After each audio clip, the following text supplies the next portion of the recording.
2023년 4월 27일 목요일 매일 말씀 묵상 시간입니다. 오늘 우리는 민수기 19장 1절부터 22절까지를 읽으면서 거룩함과 정결에 대해 묵상하는 시간을 가지려고 합니다. 그럼 함께 말씀을 읽어볼까요? 제 19장.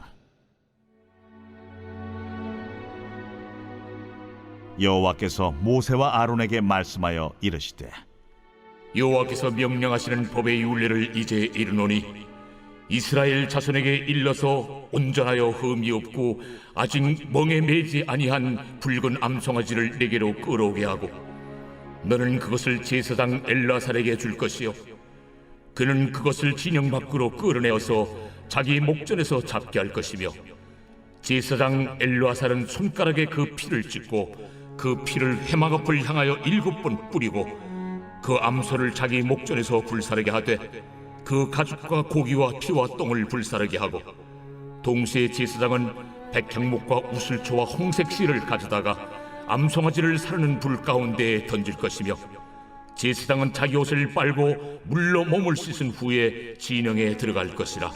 그는 저녁까지 부정하리라. 송아지를 불사른 자도 자기의 옷을 물로 빨고 물로 그 몸을 씻을 것이라. 그도 저녁까지 부정하리라.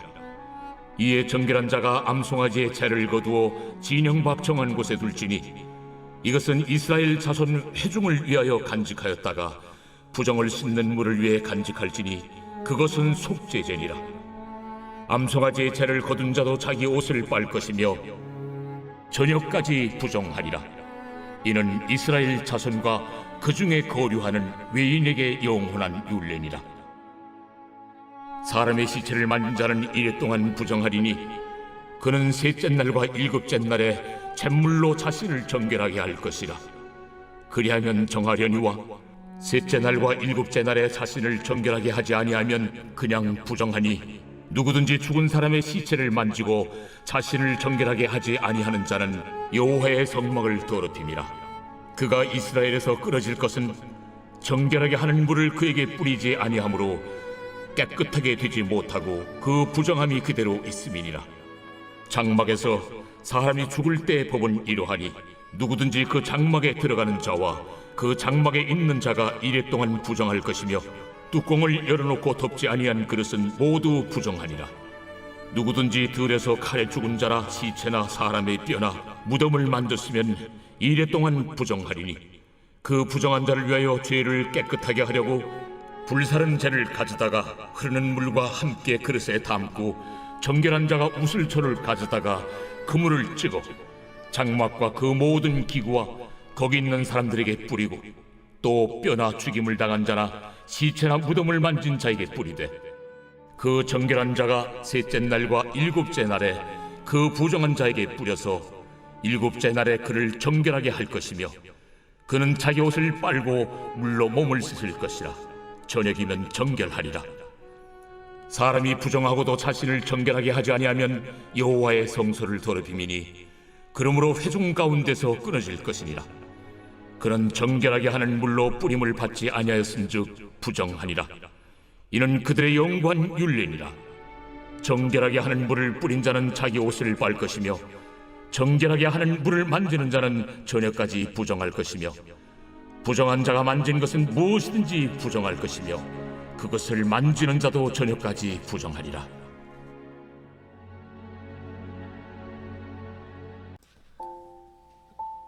오늘 본문은 정결에 대한 이야기가 나옵니다. 출애굽기 19장을 보면 하나님께서 시내산에서 이스라엘과 언약을 맺는 장면이 나오죠. 그리고 이 시내산 언약은 하나님의 소유, 제사장 나라, 이 거룩한 백성으로 요약할 수가 있습니다. 이들이 하나님의 소유이고 또한 제사장 나라이며 하나님께서는 그들을 거룩한 백성이라고 칭하신 것이었습니다. 그들이 잘나서가 아니라 하나님의 은혜로 그렇게 하신 것이었습니다. 이 은혜를 받은 이스라엘. 그러나 광야의 이야기는 우리에게 끊임없이 하나님을 향하여 원망하고 반역하는 이스라엘의 모습과 죄의 비참함을 보여줍니다. 이 찰스 스펄전 목사님은 참된 이스라엘 백성, 참된 신자라 할지라도 매일같이 죄의 위험 속에 있음을 우리는 의심할 수 없는 사실이다 라고 이야기하였습니다. 이것은 우리에게 정말 경종을 울리는 메시지입니다. 하나님의 언약 백성이었지만 이스라엘은 실제적으로 죄와 접촉함으로 죄인들과 함께 살아감으로 부정하였습니다.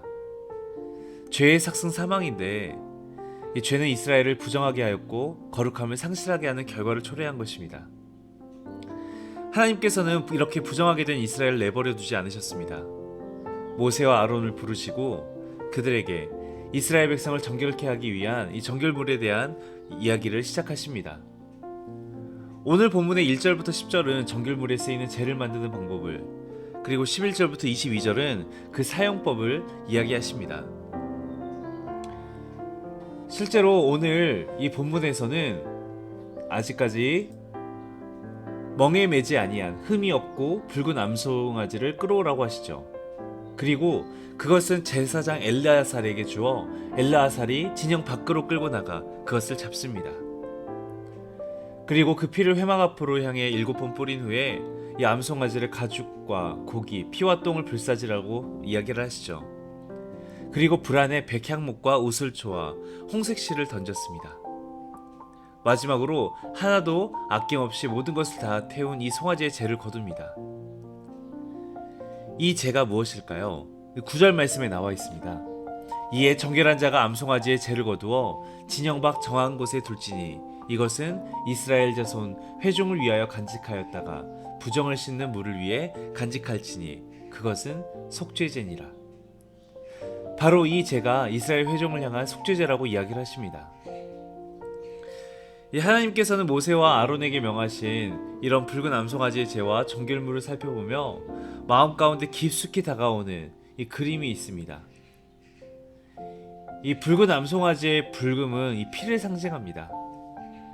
이 암송아지가 자신의 모든 것을 아낌없이 태워 그들을 정결하게 하는 제가 되었듯이 얼마 전에 우리가 보았던 이 부활주일, 그리고 그 전에 있었던 고난의 사건 가운데 예수 그리스도의 보혈을 통해 우리가 정결케 됨을 우리는 다시금 떠올립니다. 예수 그리스도께서 흘리신 십자가의 보혈이 아닌 그 무엇으로 우리가 정결케 될 수 있겠습니까? 히브리서 9장 13절 14절에서 히브리서 기자는 이렇게 이야기를 합니다. 염소와 황소의 피와 암송아지의 죄를 부정한 자에게 뿌려 그 육체를 정결하게 하여 거룩하게 하거든. 하물며 영원하신 성령으로 말미암아 흠없는 자기를 하나님께 드린 그리스도의 피가 어찌 너희 양심을 죽은 행실에서 깨끗하게 하고 살아계신 하나님을 섬기게 하지 못하겠느냐. 그리스도의 피가 우리의 양심을 죽은 행실에서 깨끗하게 하신다고 이야기를 합니다. 그리스도의 피 보혈만이 우리를 죽음에서 건져내어 하나님을 섬기게 한다고 이야기를 합니다. 사랑하는 성도 여러분, 우리에게 필요한 것은 날마다 주님의 보혈 앞으로 나아가는 것입니다. 그 보혈이 우리를 정결케 함을 경험하는 것이죠. 오늘 하루 우리에게 허락하신 이 은혜를 기억하며 날마다 주의 보혈을 의지하는 하나님의 백성이 되는 우리 여수한빛교회가 되기를 주의 이름으로 기도합니다. 기도하겠습니다. 주님, 우리의 신앙 가운데 자만이 깃들지 않도록 주여 도와주시옵소서. 거룩함을 소망하는 가운데서도 작은 일로부터 우리가 부정하게 될 수 있음을 깨닫게 하시고 날마다 나의 공로가 아닌 주의 보혈에 의지하여 나아가는 우리 여수한빛교회 가족들이 되게 도와주시옵소서. 예수 그리스도 이름으로 기도드립니다. 아멘.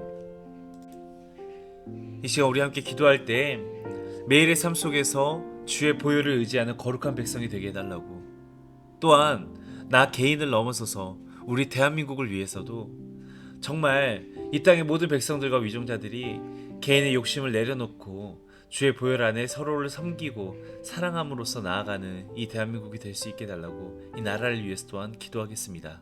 함께 기도하겠습니다.